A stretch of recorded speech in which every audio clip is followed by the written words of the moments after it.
Dahil sa tindi ng hagupit ng bagyong Opong sa lalawigan ng Masbate, nagpasaklolo na ang provincial government sa pamahalaan. Ayon kay Masbate Governor Richard Ko, malaking hamon ngayon ang road clearing operations dahil maraming kalsadang hindi madaanan matapos bumagsak ang mga puno at poste ng kuryente. Dahil dito, nahihirapan ang pagdadala ng relief goods, food packs at medical supplies sa mga pinakaapektadong lugar. Kailangan namin is tulong para mag-clearing operations dahil most of our road networks ay hindi talaga madaanan.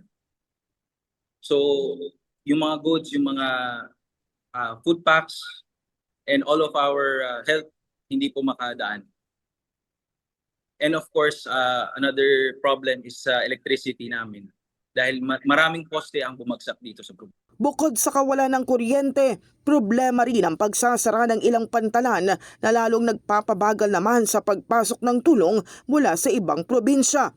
Base sa datos, mahigit 6,000 pamilya o katumbas ng 21,000 individuals ang apektado ng bagyong Opong, mula yan sa 182 barangay sa lalawigan.